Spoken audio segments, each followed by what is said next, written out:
Tú, hipócrita lector, con Christian Barnken. Un podcast original de Radio Pauta 100.5.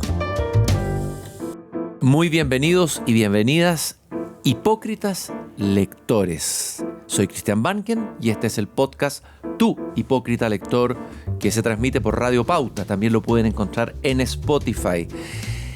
Como ustedes saben, el título de este podcast se lo debemos al poeta francés Charles Baudelaire en el siglo XIX, quien en el poemario Las Flores del Mal tiene un poema al comienzo en que le habla al lector. Enumera todos sus pecados, todos sus abismos interiores y en un momento determinado como que le dice al lector: tú no te hagas el leso. Tú, hipócrita lector, mi semejante, mi hermano. Hoy día tenemos un hipocritísima lector, que además se ha definido muchas veces como un lector en distintas entrevistas que he leído, un poco como Borges, ¿no? que le gustaba decir que era más lector a veces que escritor. Él nació en Buenos Aires, es profesor y licenciado de Historia, guionista y escritor. Bueno, guionista lo conocemos por La pregunta de sus ojos. Esa es la novela, ¿no es así? Que terminó siendo El secreto de sus ojos. Novela y película entrañable. Vamos a hablar en algún momento de todas maneras de ella, porque creo que el público chileno conoce mucho la película y algunos han leído la novela. Él ha escrito libros de relatos variados, muchos. Lo raro empezó después, Un viejo que se pone de pie, Los dueños del mundo.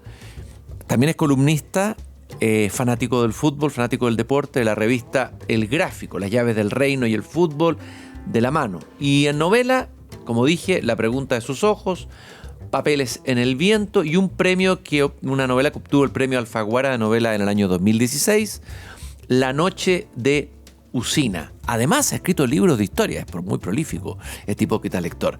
Eduardo Sacheri, en Tu hipócrita lector, un gusto de saludarte. Lo mismo para mí, Cristian. Vamos a hacer una suerte de recorrido casi confesionario de ti como lector. A ver, lo primero, tú naciste en Buenos Aires. Hablemos un poquito de tu infancia. Entiendo que había una abuela por ahí que narraba historias de familia, una abuela que se llamaba Nelly. ¿Esa abuela fue la que te transmitió algunos relatos o el pasión por la narrativa? ¿De dónde viene? Bueno, yo creo que hay una doble influencia. Una influencia oral que viene muy de la mano de mi abuela y de mi padre, que eran muy buenos contando historias y sobre todo eran muy pacientes respondiendo curiosidades, que creo que esa es una buena virtud de quien cuente. Desde luego. Estar dispuesto, claro que a sí, contar. Y por otro lado, en mi casa eran muy lectores. No eran lectores exquisitos. ¿Ya? Digo, mis padres ambos eran odontólogos. Tenían una biblioteca bastante ecléctica y diversa. Pero tanto ellos como mis hermanos leían mucho. Entonces yo me crié en una casa donde la gente leía.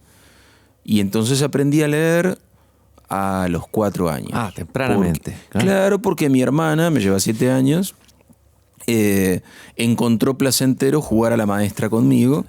y ahí empecé. Y realmente, vos decías, Cristian, que me defino como lector, y es cierto. Me gusta escribir, pero mucho más me gusta leer. Dime una cosa, ¿y cuál fue el primer libro que tú te recuerdes? El primer libro que haya sido un libro que te haya marcado, que te haya conmovido, que te haya impresionado cuando niño. Bueno, no fueron los primeros, sino los segundos. Yo mencionaba a mi hermana. Claro, como bibliotecaria encargada, mis primeros libros fueron Heidi, Mujercitas, claro. Una biblioteca muy de nena de la década del 70. Recién cuando aterricé en Salgari y en Julio Verne, ahí sí la cosa se puso entretenida, interesante. Entretenida y sangrienta. Sí, claro. Y creo que ellos también, Defoe con Robinson Crusoe, era una novela que me encantaba releer. De niño releía mucho. Los libros que me gustaban los leía. O de Verne, La vuelta al mundo en 80 días, por ejemplo, o 20.000 leguas de viaje submarino. Eran libros a los que volvía y volvía y volvía. Bueno, Vladimir Nabokov, que además era profesor de literatura, decía que la relectura era más importante que la lectura, porque en la relectura se acarician los detalles, decía él. Es cierto, aunque te confieso que en mi yo lector de adulto soy menos relector que lector. Probablemente porque siento que me estoy quedando sin tiempo. Para leer los libros que quieres leer. Claro, no voy a alcanzar a leerlos todos y además soy curioso por lo nuevo. Entonces releo menos de lo que debería. Hay libros con los cuales siento, ¿cómo puede ser que haga 20 años que no leo X libro? Debería releerlo. Pero bueno, es la angustia propia de... Es una terrible angustia y la comprendo muy bien, y muchos que lo están escuchando y poquitos lectores deben vivir lo mismo. ¿Y esta abuela Nelly, qué historia de familia o qué historia recuerda o qué cuento te leyó? Mira, ella era, digamos, todo mi lado... En eso soy un argentino típico. Todo mi lado paterno es italiano, todo mi lado materno es español. Ya. Ella era del lado español, su marido era español y todos sus antepasados eran españoles. Entonces, ese entretejido de historias en la península ibérica, y luego la emigración, y luego la instalación en Buenos Aires, y los casamientos, y los nacimientos, y los trabajos, y los progresos, eran materia de... O sea, mi abuela me contaba la biografía de nuestra familia.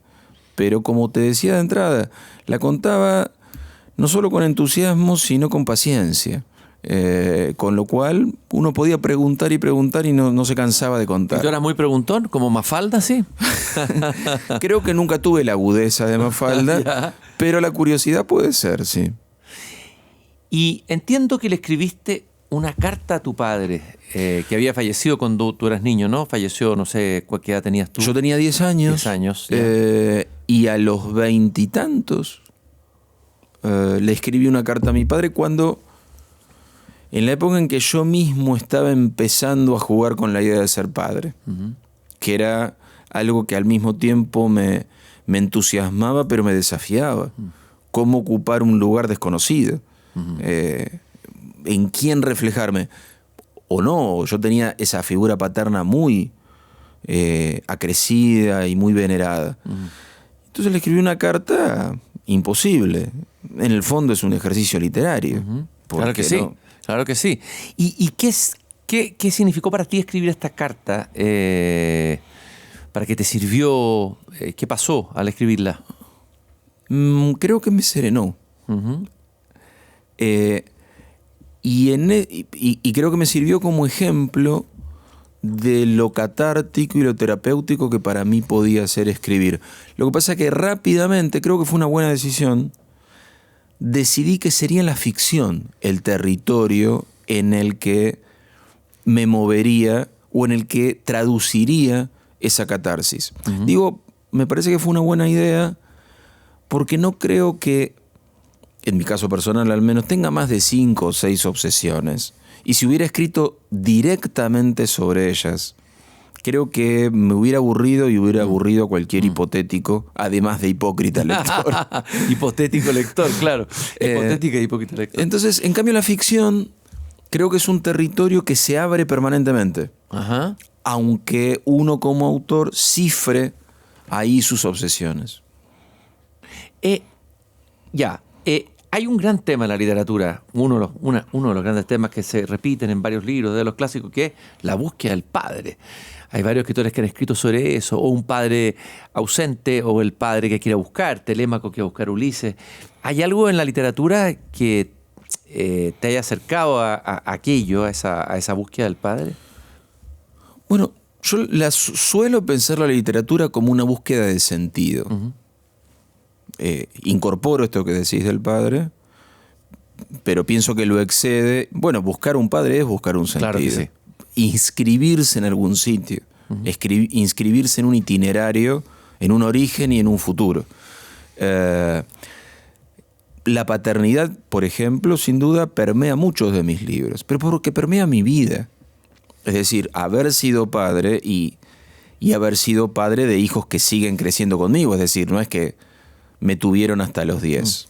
Mis hijos me tienen hasta los casi 30. Entonces, las dudas, las preguntas, los intereses, los temores de mi paternidad y la evolución de todo eso acompaña mi literatura, sin duda. Y muchas veces mis personajes se preguntan desde ser padres o desde ser hijos. A ver, ¿alguna de tus novelas o cuentos donde esté eso claramente establecido? Muy marcado. Hay una novela mía que se llama Ser feliz era esto, Ah, claro, Ser feliz. donde un padre conoce a su hija cuando ella tiene 14 años. No solo la conoce, descubre que tiene una hija, o su hija se le presenta y dice, vos sos mi papá, cuando ella tiene 14 años. Esa es una novela muy, muy vinculada con la paternidad, pero no solo con la paternidad en general, sino yo la escribí cuando mi hija tenía 13. Ya. Y los diálogos, los comentarios, los chistes, los desafíos que se hacen recíprocamente tiene mucho de esa historia mía con mi hija. Como te digo, mis libros a mí me permiten una cuestión absolutamente personal que espero no entorpezca y no interfiera en la relación entre los lectores y el libro. No me gusta en general cuando como lector siento que quien escribe se pone ahí en primer plano. Claro. Me irrita un poquito. Y te obliga y te lleva y me obliga a contemplarlo, a asistir solo a su persona, me molesta un poquito. No me molesta, en cambio, cuando me premia con una historia. Cuando me cuenta una historia, aunque yo pueda advertir, aunque sea su propia historia, pero si se hace un poco a algún lado y me deja a mí con la historia, me siento mejor. ¿Cuál de los narradores o cuáles de los narradores son los que te han premiado más con esa manera de contar historia y que han sido importantes para ti como escritor y como lector? Creo que a todos nos pasa que tenemos como épocas. Claro. Viste que uno se enamora de tal autora, de este otro escritor, y lo recorre y lo profundiza, pero cumple un ciclo. Uno después tiene que ir a buscar a otro. Pero vamos siguiendo tus ciclos, a ver, resumiendo algunos momentos y hasta llegar ahora. Yo te diría que los más importantes fueron los de mi adolescencia. Pienso en Julio Cortázar, en Jorge Luis Borges, en Mario Vargas Llosa, mucho latinoamericano, mucho argentino y latinoamericano. Gabriel García Márquez. Y lo sitúo en la adolescencia porque me parece que es una época de la vida del lector donde uno está suficientemente maduro como para afrontar ciertos desafíos, ciertas perplejidades, ciertas frustraciones, ciertos vacíos, pero al mismo tiempo es extremadamente flexible para que esas lecturas penetren muy profundamente. Yo lo que siento, lo que comparo, cuando hoy un libro me gusta y me conmueve, siento que pese a todo tengo la piel más curtida, no llega tan hondo. Como llegaba Bestiario. Perdiste una cierta inocencia de lector. Sí, claro. Sí. Y perdí esta posibilidad de conmoverme con ese nivel de profundidad. Tienes toda la razón, absolutamente es así. Me parece que como lectores nos pasa eso, ¿no? Sí, absolutamente. A ver, y de Cortázar, dijiste Bestiario, a nuestros hipócritas lectores, ¿cuál es tu itinerario? ¿Qué recomiendas tú de tus libros más entrañables de Cortázar? Yo soy muy de los cuentos de Cortázar, de todos los cuentos de Cortázar. Yo me topé con Cortázar en el año 84, que fue el año de su muerte. Recién estaba recuperado. ¿Te topaste personalmente con él? No, me topé como escritor. Muerto Cortázar. Ahí empezaste a El leer. Círculo de Lectores de Argentina saca rápidamente una edición de todos sus cuentos. Una edición anárquica porque ni siquiera está cronológicamente organizada. Empieza por historias de cronopios y de famas. Que es para empezar a leer Cortázar no es tan simple. No, para nada. No, para nada. Había algo que me entusiasmaba, pero también había cosas demasiado experimentales para un lector de 16 años. Tampoco Rayuela es para comenzar a leer a Cortázar. No. Muy experimental. ¿Ves? Para mí sigue siendo demasiado experimental. Claro. Digamos, Rayuela no es mi Cortázar. Aunque sea el Cortázar a lo mejor más famoso y más célebre.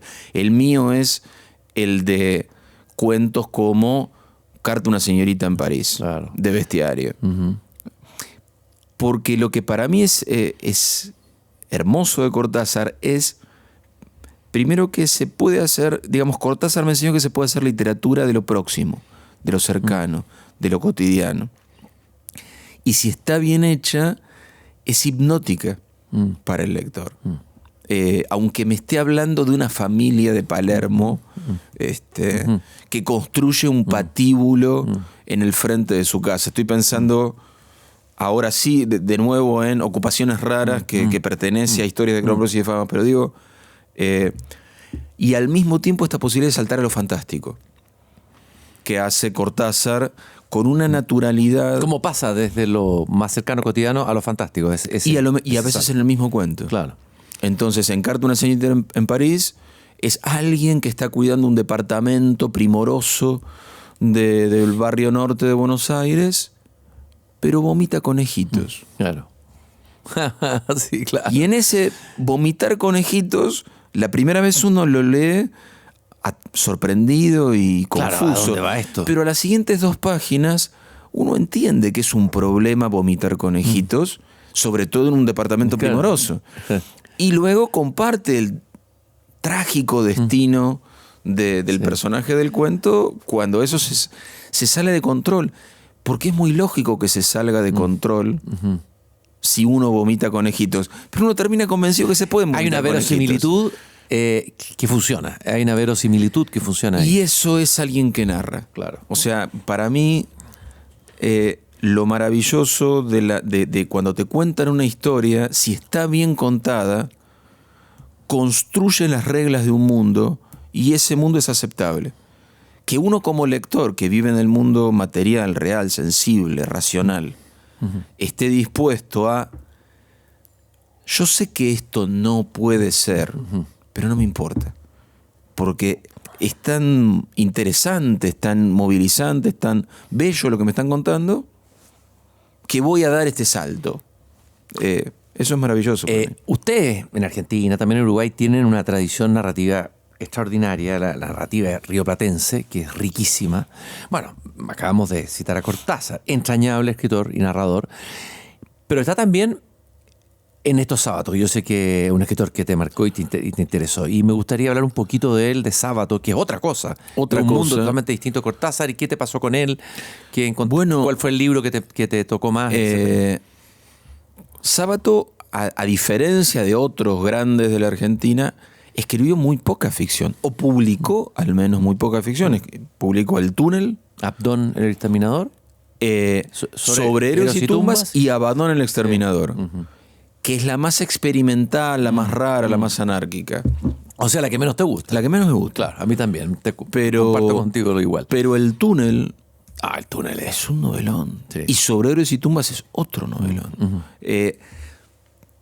Con una mirada trágica, pesimista, negra del espíritu humano, que para mi adolescencia era maravilloso. Existencialista.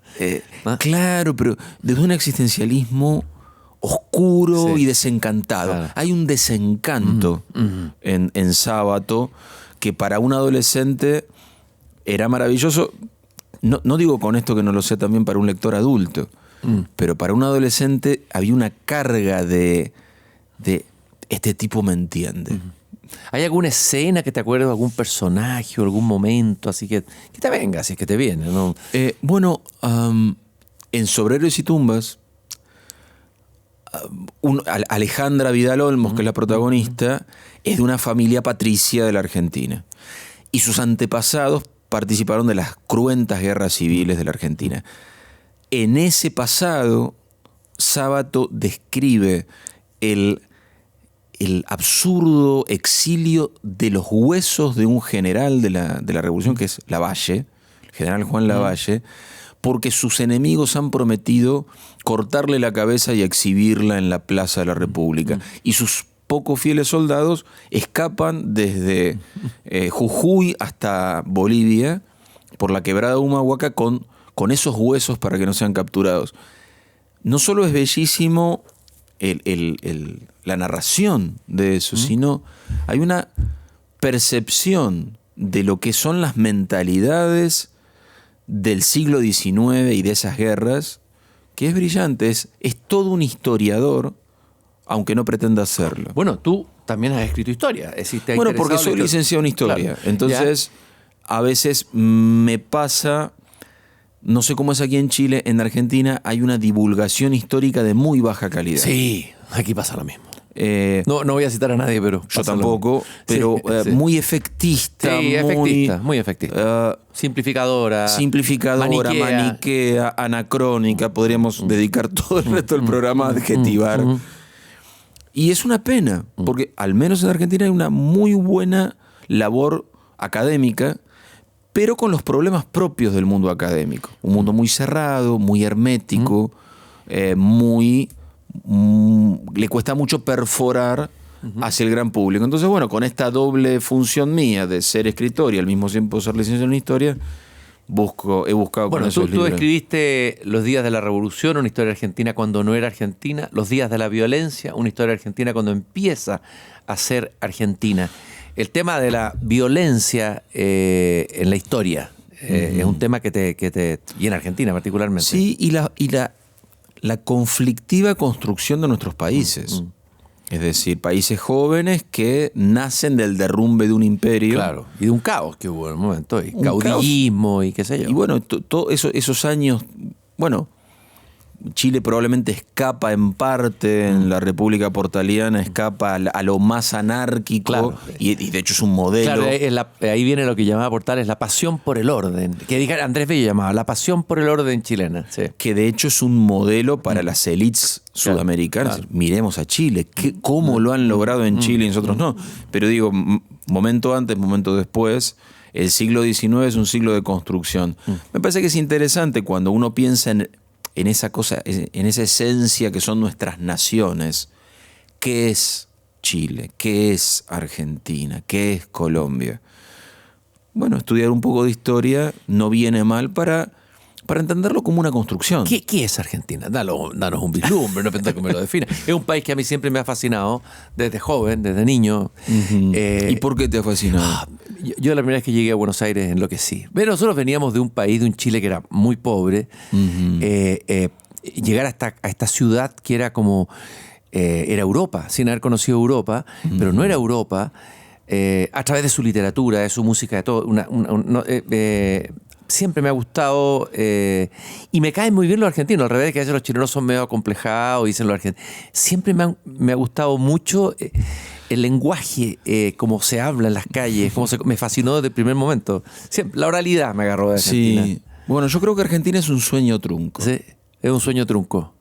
Pero claro, la parte de sueño es en quien no conoce o en quien se asoma desde otra realidad. Sueños grandes. Siempre en grande. Siempre en grande. Claro, es que Argentina, a fines del siglo XIX, principios del XX, parecía destinada a ser una potencia. Claro, y yo venía de un país mucho más austero, más pobre. Y yo llego a Buenos Aires y entro en un estado energético distinto. Es como, todo puede ser. Es como, claro, y eso mismo tiene su revés. Claro, ¿no? Es un país digamos, la parte trunca de ese sueño es la frustración, el dolor, el caos, eso que también arrastramos los argentinos. Pero no deja de ser interesante esto que vos decís de todo parece posible todavía. Es que me parece que las inercias culturales son muy fuertes. Argentina fue, por ejemplo, un país muy educado. Sí, claro. Una clase media muy culta, muy... Y has dicho una palabra clave, un concepto clave, que es el de clase media. En algún momento casi todos los argentinos eran de clase media. Eso es muy potente. Eso es potentísimo. Es muy potente, eso se ve y se percibe. Es potente a largo plazo, aun cuando eso ha dejado de ser así. Porque ahora la mayoría de los argentinos no son de clase media. Se han empobrecido argentinos. Pero queda como esto, como fuimos. Ese pretérito, fuimos importantes, fuimos prósperos, fuimos educados. Culturalmente hicimos muchas cosas interesantes. Nos queda eso. Y nos queda al mismo tiempo una mezcla. ¿Viste? Somos como una familia de aristócratas que viven una posilga, pero todavía se hacen llamar condes. Sí, claro, totalmente. Dime una cosa, ¿Cuáles son las novelas argentinas que mejor retratan un poco lo que tú estás contando? ¿Qué novela argentina te parece así que pudieras recomendarnos para entrar y conocer la Argentina más profunda? Es que voy a caer en los que me gusta. Ojo, vos me pediste novela, pero... Puede ser un cuento también, claro. Pero los cuentos de Borges... Ahí vamos al otro maestro, terrible maestro. Tener ese padre ahí es que son unos padres atroces. Colosos, claro. La ventaja de mi generación es que ya somos los nietos. Claro. No y tienen una relación distinta con los abuelos. Claro, no enmudecimos como sus hijos. Claro, es cierto. Viste que a veces es complicado una generación así de fuerte. Sí. Pero digo, los cuentos de Borges también son una manera de narrar. Y me vengo más acá y pienso en las novelas de Osvaldo Soriano, por ejemplo. Triste, solitario y final. No habrá más penas ni olvido. Cuarteles de invierno. Gran escritor. A sus plantas rendido un león. Estás escuchando un podcast original de Radio Pauta 100.5. ¿Qué es lo que logran? ¿Qué narra Soriano? ¿Qué es lo que narra esa Argentina que empieza a frenarse, que empieza a desencantarse, que empieza a aceptar que su sueño fue un sueño? Y estrictamente desde lo formal, desde lo narrativo, yo cada vez que invito a leer a Soriano, invito a leer sus diálogos, a detenerse, a que tu hipócrita lector se detenga en cómo hablan los personajes de Soriano. Porque es una dificilísima maestría que los personajes de una novela hablen como gente normal, no sean ampulosos, no sean solemnes, no sean excesivos, pero al mismo tiempo se desnuden como se desnudaría una persona común y corriente, claro. Con esos límites. Bueno, en tu novela, tu última novela, Demasiado Lejos, parte con unas conversaciones, varios diálogos en que uno va entrando a través de esas conversaciones, de esa oralidad argentina. Bueno, a mí digamos, no creo lograrlo como Soriano, pero sí es uno de esos elementos que intento lograr en mi narrativa. Personajes pequeños, es decir, la guerra de Malvinas, que de eso trata Demasiado Lejos, podría narrarse desde Galtieri, que era el militar que ordenó la invasión, o de esas grandes figuras. A mí me gusta más narrar desde la gente común y corriente. Y esa gente común y corriente, su vida es hacer y hablar. Nuestra vida es hacer y hablar. Pero hablar, insisto, ciframos mucho en lo que hablamos, pero no decimos cosas tan importantes. Creo que ese es el gran desafío. Ojo, no solo para la literatura, sino también para el cine. Y vuelvo, no sé cómo es aquí en Chile, pero en Argentina, las malas películas argentinas suelen tener personajes que hablan con una profundidad, con una claridad, con una introspección que nadie posee. Claro. Entonces, con un nivel de artificio... Inverosímil. Inverosímil. Bueno, tú además has sido guionista. A ver, ¿cuál es la diferencia en el oficio de narrar y de escribir guiones? ¿Son distintos? ¿Son lo mismo? Yo creo que es muy distinto. El de guionista es un trabajo mucho más descarnado. Y además es un trabajo incompleto. Es decir, cuando uno escribe un libro, eso es lo que va a llegar al lector. Cuando uno escribe un guión, eso no es lo que va a llegar al espectador. Y uno debe aceptar esa humildad. Uno apenas construye acciones y diálogos. Y debe aceptar que todos los que van a trabajar después, director, técnicos, actores, serán los que terminen de darle forma a eso. Tú escribiste La pregunta de sus ojos. La novela y luego el guión del Secreto de sus ojos. La primera pregunta, ¿por qué cambiaron el título? ¿Lo cambiaste tú? ¿Quién lo cambió? No, bueno, es uno de tantos cambios porque a los productores, digamos, la película es más de género, es más un policial. La novela es una novela donde sucede un crimen, que no es lo mismo que un policial. La película es un policial y les pareció que lo de El Secreto fortalecía para el espectador hipotético de una película, esta idea, voy a meterme a ver una de un crimen. ¿Y cómo es hacer un guión de tu propia novela? Porque ahí vas a tener que tradicionar, cambiar. ¿Qué te pasó ahí en ese proceso? Mira, es un proceso difícil porque es verdad que sí o sí tenés que cambiar, porque además de que son lenguajes diferentes, la película es de quien va a dirigir, no es tu película. Tu película de vos como escritor. Entonces, hay un montón de deseos que nacen de quien leyó, que leyó otro libro. Esto que tantas veces uno dice, y queda bien decir que una vez que el libro sale de la... Lo reescribe el lector, ¿no es cierto? Y cada lector lo reescribe a su manera. Claro. Porque no hay dos lectores que lo reescriben del mismo modo. ¿Y qué te parece el narrador de la novela mirando la película, en la que participó también? ¿Qué te parece esa reescritura de tu novela? Digamos, yo termino conforme, pero porque bajo al barro del guión. ¿Por qué digo bajar al barro? Porque es una tarea complicada y desagradable por momentos. Porque uno tiene que hacer cosas que como escritor de ficción no hace. Negociar, discutir, proponer, aceptar, insistir, resignar. ¿Abdicar? Abdicar. Claro. Que no, uno cuando escribe su novela es el dueño y señor de eso que está escribiendo. Claro. Por supuesto que los editores intervendrán, pero intervendrán de una manera mucho más módica. En cambio, en el cine no. Y además es un trabajo absolutamente colectivo, el audiovisual. Realmente es colectivo. Todos opinan, todos tienen voz y todos tienen voto.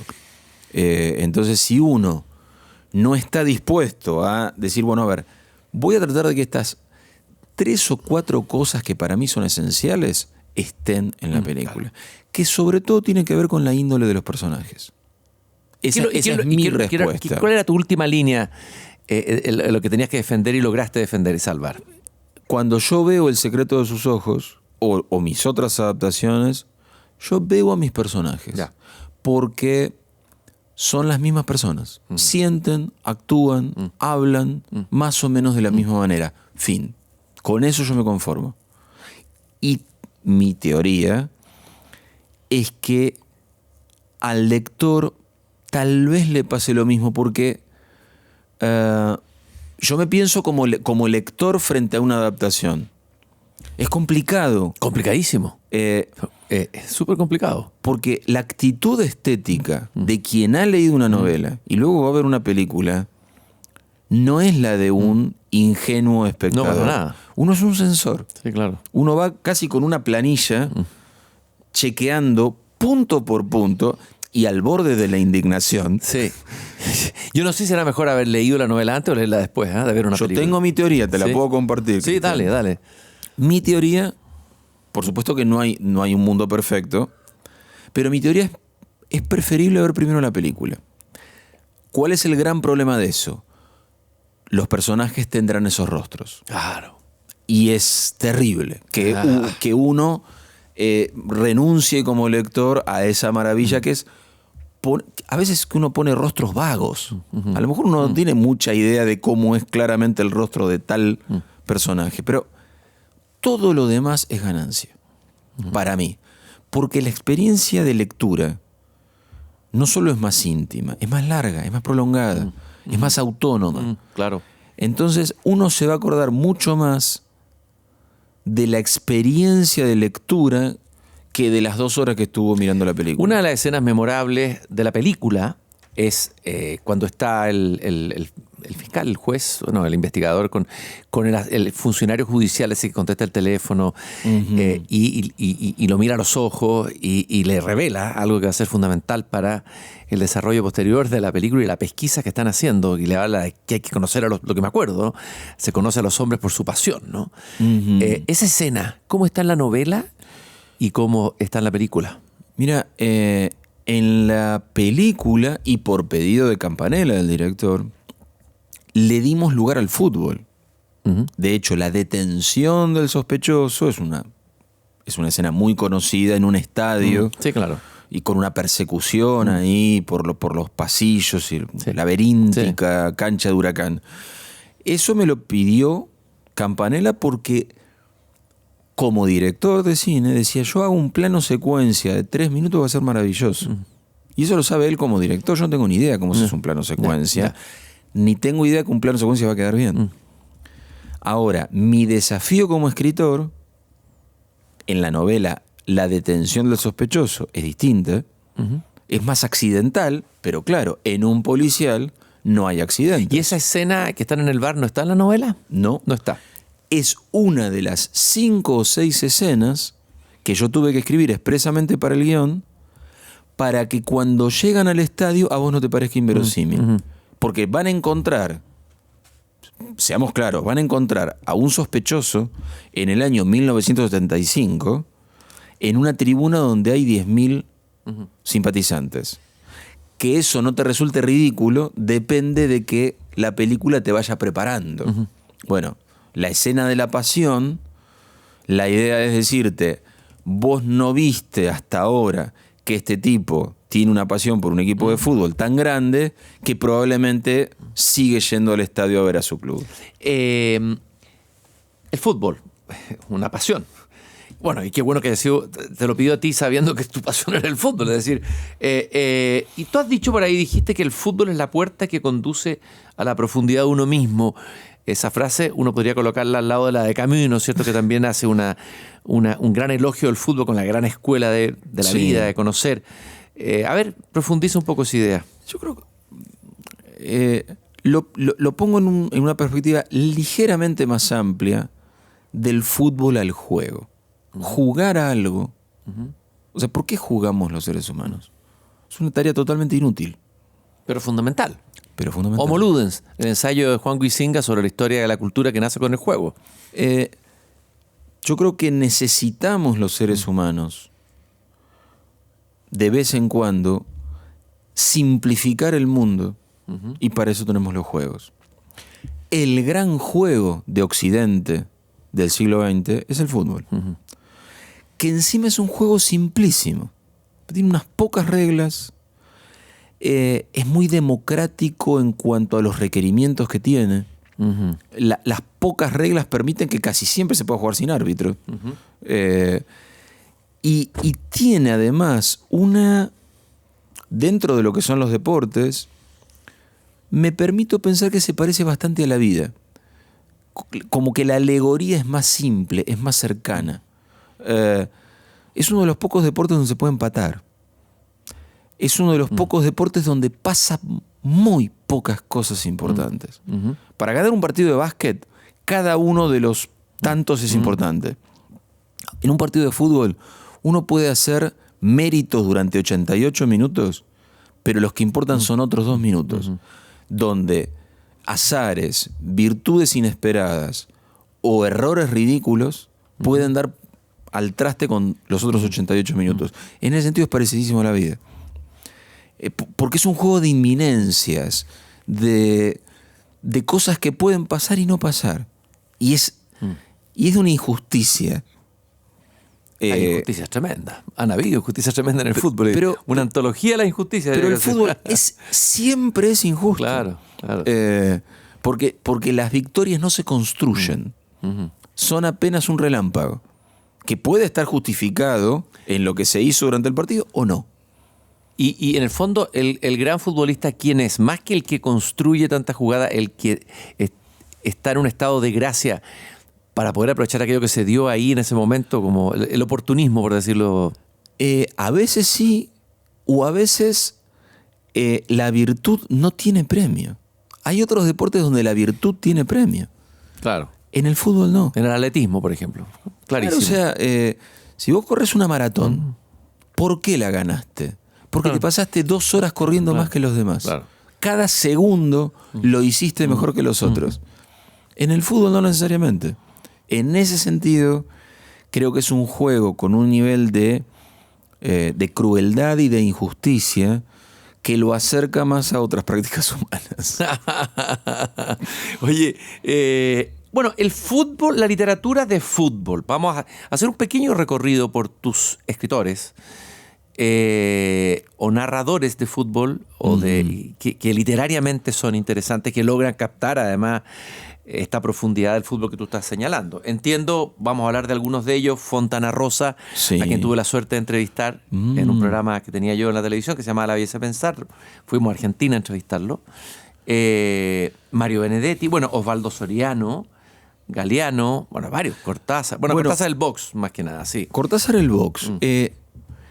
Ahora, claro, es que esa tradición del cuento rioplatense, me parece que el deporte se lleva mejor con el cuento que con la novela. Es otra hipótesis que me permito tirar aquí mientras conversamos. ¿Ya? El fútbol, una novela de fútbol. Más difícil. No, difícil. Mucho más ¿Hay difícil. alguna novela de fútbol así? Creo que muy pocas. Muy pocas, ya. Pero porque se presta esto de pintar un mundo, situar una situación, unos pocos personajes y que termine rápido de algún modo. Pero me parece que de los que nombramos, Galeano, ¿Cuál de Galeano? Benedetti, ¿Cuál libro o cuento de Galeano te acuerdas? Fútbol y a sol, el fútbol a sol claro. y a sombra, me parece que es muy bueno, pero son más bien estampas. Sí, son estampas, claro. Me parece que el mejor cuentista de fútbol de todos estos es Fontana Rosa, que tiene unos cuentos de fútbol bellísimos. Soriano también. Yo antes te hablé del Soriano el penalti novelista. más largo, ¿cómo se llama? El penal más largo del mundo. Ese cuento. Es un gran Es una maravilla cuento ese cuento. Soriano tiene menos cuentos de fútbol. Ya. Fontana Rosa debe tener una treintena de cuentos de fútbol. Soriano debe tener una docena nada más. Pero Soriano es un escritor más cuidadoso, más preocupado por lo formal. Fontana Rosa es más festivo, más improvisado. Más lúdico. Mucho más lúdico, más en el humor. Sí, en el humor, claro. Y en la improvisación. Siempre da la sensación de que está improvisando sobre el momento, Fontana Rosa. Pero con un conocimiento de las voces, volvemos a esta cuestión de los diálogos y de las voces narradoras, que son estupendas, muy ancladas en la coloquialidad. Es muy coloquial el cuento de fútbol en Fontana Rosa. Siempre es alguien contándolo, más que alguien viviéndolo. Claro. ¿Y Mario Benedetti? Y Mario Benedetti tiene 3 o 4 cuentos de fútbol que tienen la enorme virtud de haber anticipado a los demás. Puntero izquierdo. Puntero izquierdo, Puntero por izquierdo, ejemplo. me Lo que pasa es acuerdo, que escribir un cuento de fútbol en los años 50 es arriesgarte a que tu comunidad de colegas digan: ¿cómo va a escribir de fútbol? El fútbol es algo carnavalesco, secundario, es un género menor. Claro. Pero abrió un camino. Abrió un camino para estos que vinieron después. Hay un cuento de Quiroga, de Horacio Quiroga. ¿De Horacio Quiroga? Que, a ver si me Ya, sobre llego a fútbol. acordar el nombre. No lo conozco ese cuento. Hay un cuento aislado que narra el suicidio de un jugador uruguayo. Ya. Cuando su carrera se está acabando y cuando sobre todo el afecto del público se está acabando. Imagínate si todo en los años 20 tal vez, o sea, donde el fútbol ya es popular, claramente popular, pero no es un negocio para sus jugadores. Cuando el jugador termina de jugar sabe que su vida va a bajar a la grisura. Si me acuerdo, ojalá me acuerde, y si no... ¿Lo vamos a anotar? Vamos a buscarlo. Horacio Quiroga, conocía. cuento de fútbol, es uno solo, pero con esa cosa oscura y turbia de Quiroga. ¿Y el fútbol en tu literatura? En tu narrativa. Bueno, en mi narrativa, curiosamente o no, yo empecé escribiendo cuentos. Yo empecé a escribir a los 20 y tantos, después de esa carta a mi padre de la que hablábamos. Y empecé escribiendo cuentos porque me permitía fracasar o tener éxito en unos pocos días. Que no es menor. No, claro. Una novela no es que sea más difícil, porque los cuentos tienen su dificultad, pero por lo menos tienen esto.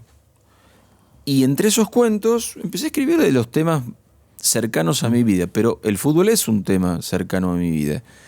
Y en los años 90, cuando era tan difícil hacerse conocido como autor como ahora, que mis cuentos de fútbol empezaran a ser leídos en la radio, en Radio Continental de en Buenos la radio. Aires. Ah, qué bonito eso. Escucharlo en la radio. Escucharlo en la radio, en Radio Continental, que había un programa de Alejandro Apo. Mira, y leyó el cuento, qué notable. Él leía todos los sábados un cuento, Mira. pero claro, leía de Fontana Rosa, de Sí, Benedetti, esto que estamos hablando. Yo me atreví a dejárselos en la puerta de la radio con una carta de, si le interesa... Recomiéndanos uno de tus cuentos o tus libros que tenga que ver con el fútbol. A quien nos está escuchando y le gusta el fútbol. Y le diría que hay 2 libros de cuentos muy futboleros. Esperándolo a Tito, ¿Ya? jugando con la coloquialidad, Ya. de la redundancia del esperándolo, y Lo raro empezó después. Son 2 cuentos con muchísimos cuentos de fútbol de esa primera época que nació de la radio, porque yo pude empezar a publicar gracias a que la radio me difundía y alguna editorial le interesó precisamente por esa difusión. Y ahí en esos cuentos también es importante la conversación, el diálogo, la coloquialidad, rescatar esa oralidad. Yo creo que a veces menos Que después. omnipresente que en Fontana Rosa, ¿Ya? pero sí esta cosa del fútbol como práctica social, más que de jugadores famosos. El fútbol que me interesa a mí es, te diría más el fútbol jugado o el fútbol contemplado, es decir, el juego de los hinchas mirando un partido, que el de las estrellas célebres, que me parece que narrativamente es mucho menos interesante. Hiciste una afirmación bien provocadora y la concuerdo contigo. En América Latina escribimos mucho, pero no sé si leemos tanto. Es que Que es verdad. sí, yo creo que escribimos mucho y eso está bueno, Sí, lógico. pero no leemos mucho. Sobre todo cuando uno compara. No digo que compara cifras, compara hábitos. O sea, por suerte este trabajo me ha dado la opción de viajar. Y hay otras sociedades que leen más. Leen más en su sistema educativo y leen más en su práctica cotidiana. Es muy difícil subir al metro en Madrid y no toparse con 4 Sí, o claro. 5 lectores. Y en Buenos Aires no. Y en Buenos Aires cada vez menos. Cada vez menos. En Buenos Aires, Yo he visto mendigos leyendo libros. Un día un hijo me cuidaba conmigo y unos mendigos leyendo un libro. Papá, están leyendo libros.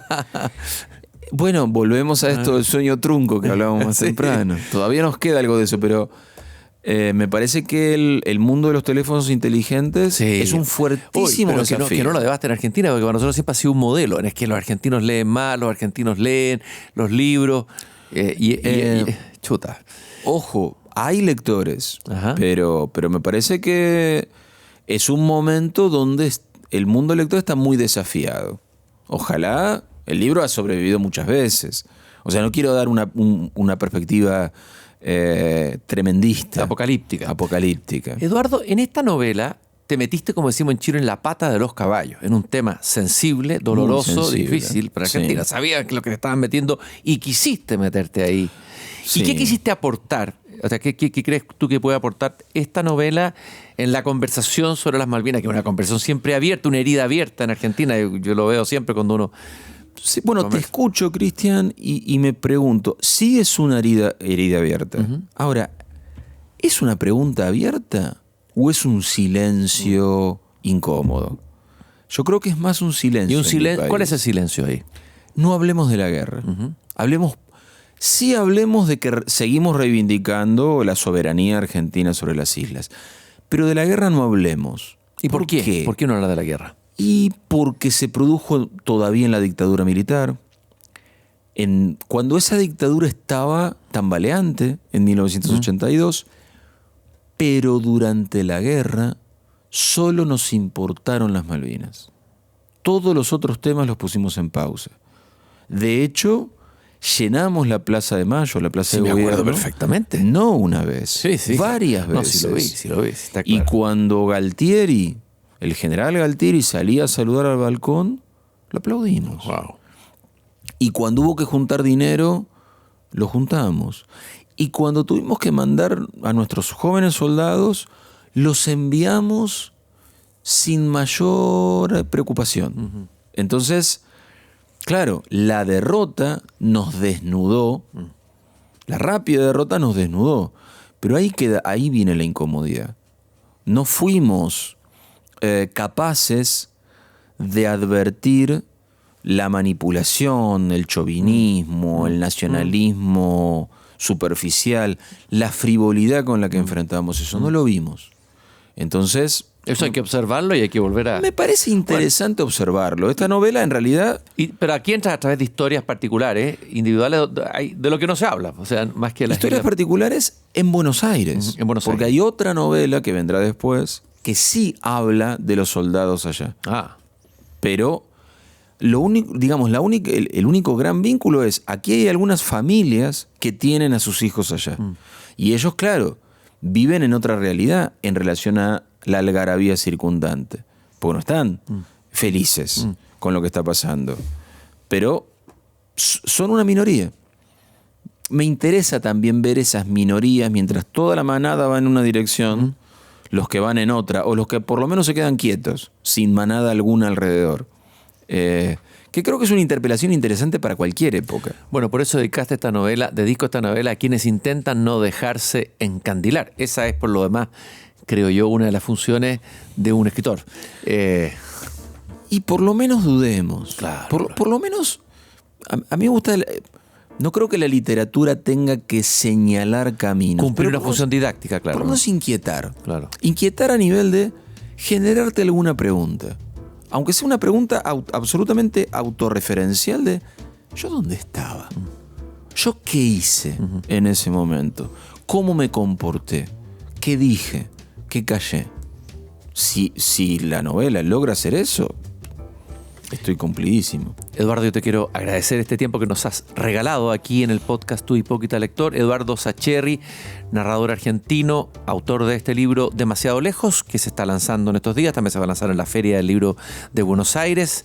Gracias por haber conversado y haber hecho este viaje a través de tu literatura y también de la gran narrativa argentina. Gracias a vos, Cristian. Un placer. Y nosotros nos encontramos en el próximo podcast Tu Hipócrita Lector, que se estrena todos los viernes a las 8 en Radio Pauta. También pueden buscar los capítulos anteriores en pauta.cl y en Spotify. Muchas gracias, hipócritas lectores. Nos encontramos la próxima semana. Tu Hipócrita Lector, con Christian Warnken. Un podcast original de Radio Pauta 100.5.